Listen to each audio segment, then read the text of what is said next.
Well, hello, Brittany. It is so nice to catch up with you on screen today. Um, Yes. yeah, wonderful to have you. And as a first-time mum, happy Mother's Day. Thank you. It's really exciting. Not quite Mother's Day over there, though, right? Not yet. We got it tomorrow. Well, Tomorrow. 2 days from the interview, because yeah. Brilliant. Do you want to tell us a bit about your family, where you're from, and maybe how you connected with us as Life Church? Yeah. I live in Edinburgh, Pennsylvania, so we're up towards really close to Canada. We're just a couple of hours away. Um, with my husband Richard and our daughter Mina. Um, we have been married for 6 years now, and Mina is 7 months old. Um, I connected with Life Church in 2020. Um, I've always kind of had like a heart for New Zealand.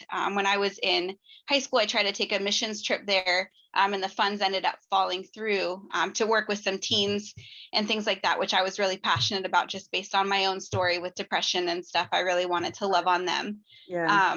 And so New Zealand has always been just big on my heart. Like my husband and I are still planning on at some point we would like to immigrate and just really work with the youth there and just love on them and share Jesus with them. We've prayed about it a lot, and we were ready to go when we got married, but the Lord's timing, I tell you. And so I was in a nerdy Facebook group called Geeks Under Grace, and I met a couple people from New Zealand, which I was Yeah. absolutely pumped about. And in 2020, when the world shut down, one of them shared, Eve Marie shared a live feed of church in New Zealand. And I was like, Richard, what is this? And so, of course, your Sunday morning is our Saturday nights. Right. So 16, 18 hours, depending on daylight savings, which is super confusing Yeah. because yours doesn't change the same direction or the same week as ours. Oh, So yeah. there's like a 4-hour span that I have to figure out every week. What time is it today? Yeah. And so we just started watching and we listened to the worship, and we absolutely fell in love with church in New Zealand. So it became a weekly thing in our house to hop on Saturday nights. And then we would obviously do our own thing on Sunday mornings as well and stay a part of our community here. But we kind of just found a little home on Facebook. Awesome. I love that. Yeah, and love that. For anybody who wants to chat to Brittany and say hi, you're always on the Facebook live service, right? On a Sunday morning. Yep. Excellent. It's always great to see you there. One of your first contacts with us was actually to reach out to our prayer email address with a prayer request. Can you tell us a bit about that? Yeah, I actually pulled it up too, just when I had read your questions, just to even kind of like remind myself of how good this story is. In March of last year, so just a little over a year ago, I had just found out that my cousin was pregnant with triplets. And this was her second through fourth. She already had one. And at that point, just everybody around me that I knew was getting pregnant, everybody I knew was starting families, and that's something that I had wanted for such a long time. Yeah. And we had been trying, and I had been asking the Lord, and just really struggling, even watching a girl I went to school with ended up in prison for murdering her son, and just heartbreaking, and just being really frustrated with God. Why is this not happening for me? Like, I have done everything that you asked. I have been faithful and obedient and waiting to do this in your time. And why not now? And really wrestling even with some of that envy. And so I had just found out she was pregnant with triplets just before service. And so my mom had come up. She only lives a little ways down the road from me. And so she had come up to watch service with me that week with you guys. And we had you up on a big screen TV. And I just sat and cried, and my mom just held me, and I just was like, I keep trying to surrender this, but I keep picking it back up. Yeah. And so I reached out to whoever. I wasn't even sure who got the emails at that time, and just said, here's my name, here's my story about watching you guys. And as I wrote it, my request was kind of like, my intention was to write that you guys would pray that the Lord would give me a baby. Like, that was in that moment, that's where I was at. And I said, I don't know who's reading this. I don't know if you've ever experienced a desire for children like this before, but it hurts, the waiting and the ache in my heart and the desire to be a mom. Like, that was something I felt like the Lord made me to do, was to be a mom. And then I said, but what hurts more is the way that this has allowed my relationship with the Lord and other people to become strained.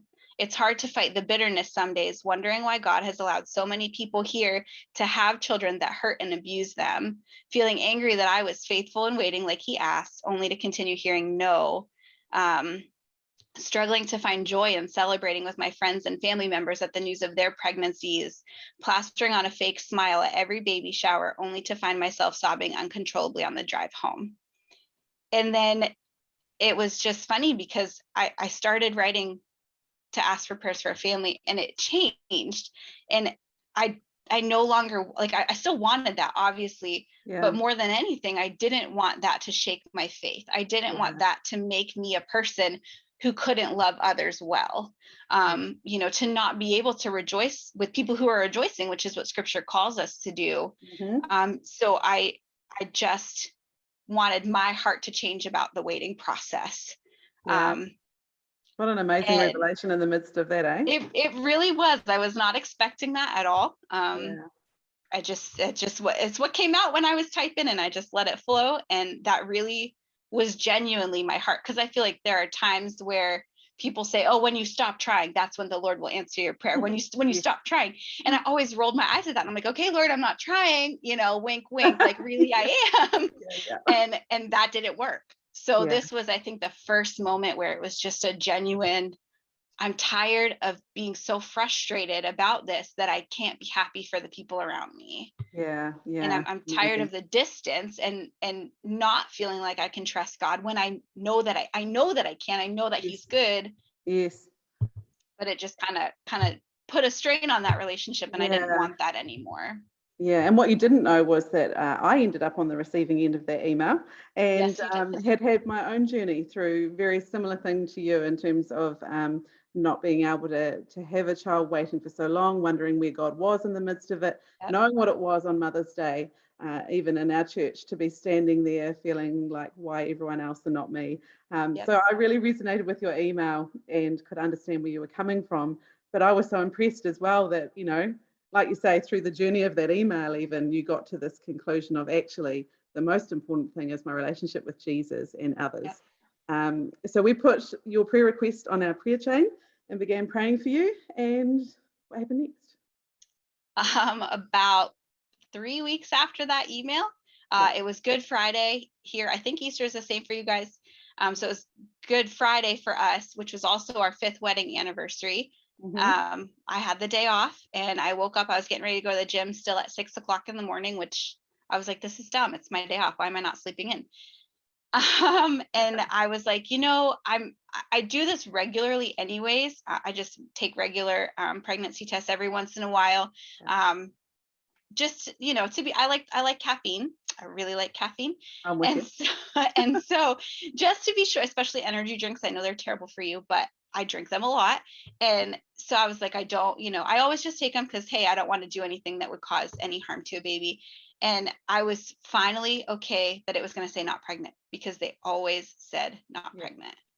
And I took it, and I was cleaning the bathroom. It's 5 o'clock in the morning, and it says pregnant. And I looked at it like 10 times. I was like, is this thing on? Like, what's happening? So happy anniversary to us. Like, it was just a total surprise, total miracle 3 weeks after I had poured my heart out. Amazing. Isn't that just like God? Oh, absolutely. It's just what he does. But, so you had this sort of miracle answer to prayer, but it wasn't all smooth sailing from then on, was it? No, it was not. Tell us about the journey and the arrival of Mina. Actually, 2 weeks after I found out I was pregnant, I messaged you guys saying that I thought that I had miscarried. And so please just pray with me. I have an appointment in 2 days to, have a follow-up sonogram, and really wrestling then for the next 2 days, wondering, why would God let me get this far only to let me get this far? Like, what, why would he do that? And praying, and God, will I be okay? Can I still trust you if you've allowed me to get this far, only to get this far? And that was a really hard trust moment. Just like, okay, all right, God, whatever your will is. We spent 2 days at home. He called off work. I was obviously home. My boss allowed me to stay home, and we just grieved together and prayed, and then tried to have that hope that, hey, we just celebrated Easter. Like there's, there's got to be a resurrection miracle here. And sure enough, they found a heartbeat. Wow. 2 days later. So that was, crazy. Second miracle. Getting pregnant was miracle number 1. They didn't know that I could because of some health issues. So that was already a surprise. And then miracle 2, that they found a heartbeat when we thought we lost her. And the rest of the pregnancy itself actually wasn't too bad. I was at the gym every day. I was, working out. I was throwing up while I was working out, but I was like, I want to stay healthy. I want to be, in good shape so I can keep up with a kid because they are energetic. And it was great for the 28 weeks and 4 days I was pregnant. Wow. And then one night, it was a Sunday after church, we had friends over for lunch and everything was normal. We went to bed like usual. And probably about 10 minutes after we laid down, I started having pain in my back. And I was like, back pain, pregnancy stinks. All right, roll over, grab my big giant pillow that's 3 times the length of me and try to get comfortable. And the pain moves around to my chest. And I actually was a little bit concerned I was having a heart attack at first. Yeah. Because I know symptoms in women are different. So I'm Googling heart attack in women. Don't Google your symptoms. And the pain started climbing up my neck into the back of my head. I woke up my husband, who could immediately tell something was wrong. I went to the bathroom and just began throwing up like a lot. It was awful. We called my friend who's an EMT here. She, has a bunch of medical training, and she sent her husband over to the house to take a look. And he was like, I really think you need to just go to the hospital, And so we did. My husband called on the way to the ER and said, hey, this is the situation. She's 28 weeks, 4 days pregnant. These are her symptoms. We're on our way. She's been throwing up. It had been almost 45 minutes at that point. I had my bucket in the car in between my seat, or my legs in the seat. And we pulled in, and he left his car running like in the ER, like driveway. And they took me straight up to labor and delivery. It like didn't even have to stop in the ER. They were putting my gown on me. I'd been there for about 2 minutes, and I went into a full seizure.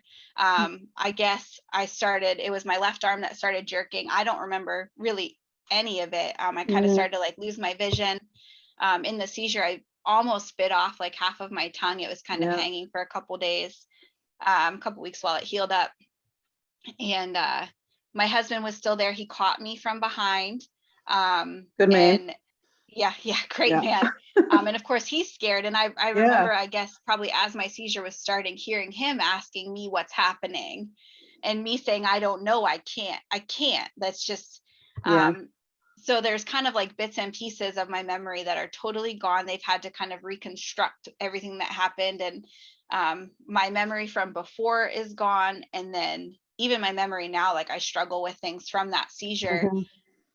They ended up finding out it was a full eclamptic seizure. My blood pressure was 210/130. Wow.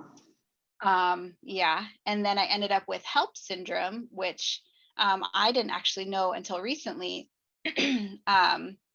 1 in 4 women who develop HELLP, it's fatal for them.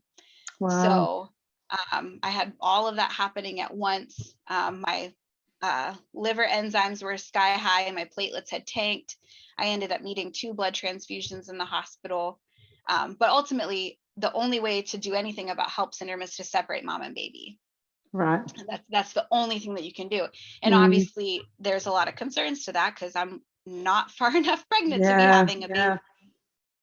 But once they got my blood pressure stabilized, they decided that that's what needed to happen. So I ended up having an emergency C-section, which I only remember bits and pieces. And then they took my daughter up to the NICU, and I didn't see her for 2 days while I was still in recovery. I was kind of in and out of consciousness, just trying to stay alive on my own, really. And she spent 68 days in the NICU. I was in the hospital for a week from the C-section, which I had complications that ended up had bruising almost down to my knees and up into my sides under my rib cage from the C-section.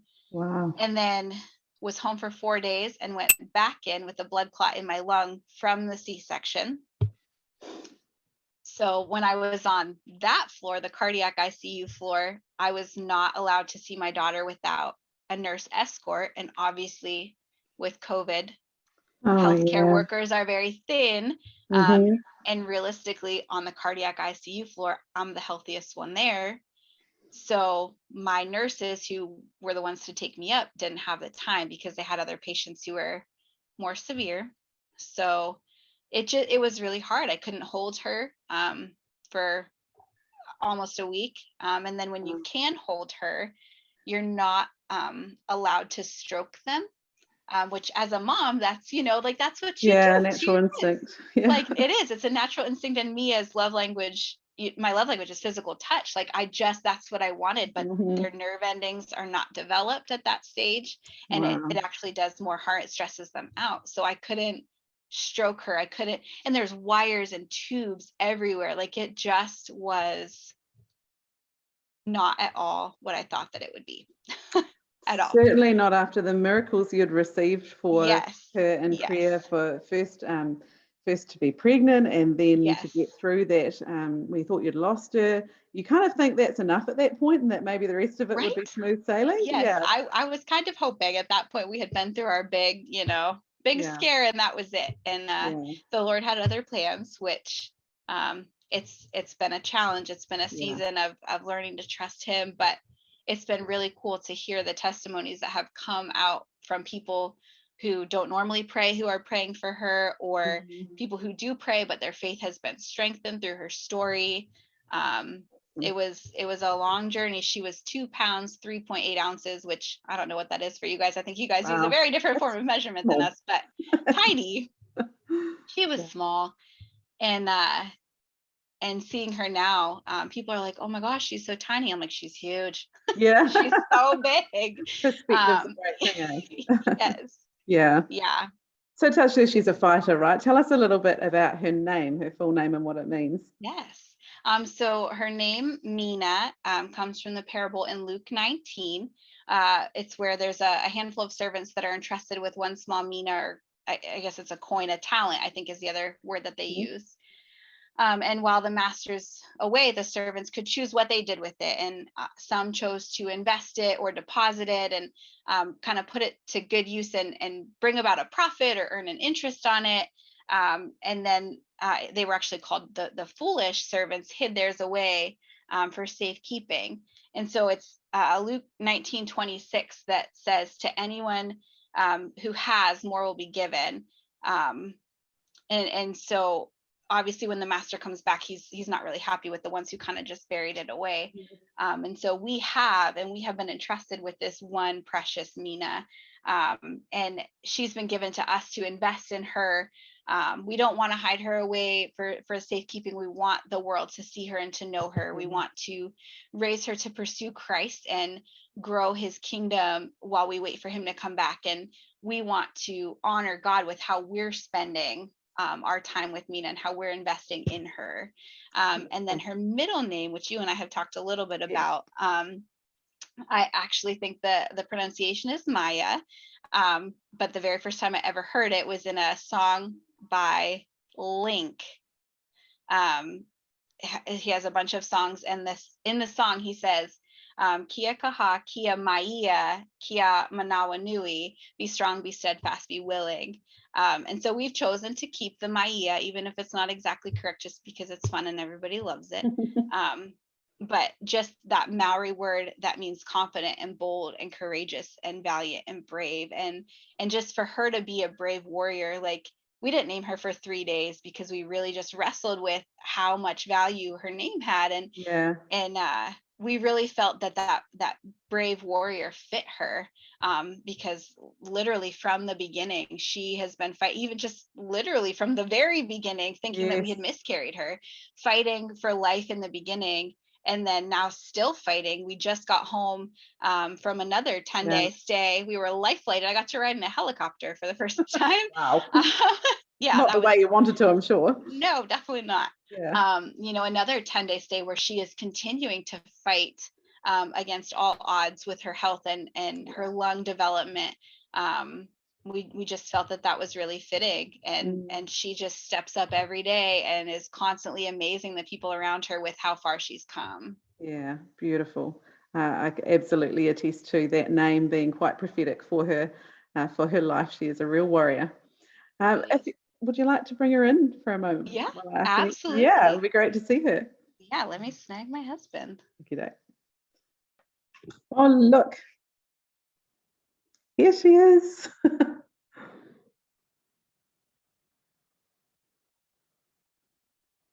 I can't hear you yet.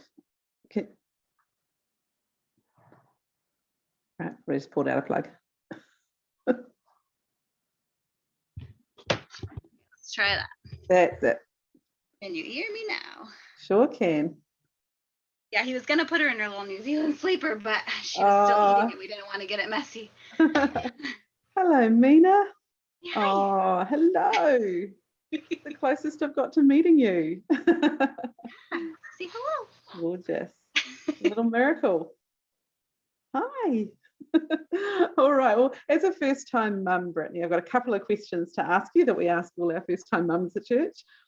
What have been the amazingly positive things that you've experienced being a first-time mum? Just the fact that I was able to bring her home is obviously the greatest positive, because there was a little while where we weren't sure if that was going to happen. Yeah. I would say definitely as of late, one of the greatest positives is the smiles. Definitely kind of watching her grow and learn to interact with me and with her dad, and she's so outgoing, she loves people. I think part of that actually comes from the NICU, just seeing so many people in and out. She's great with people, and she's just, it's so cool to, oh, excuse you.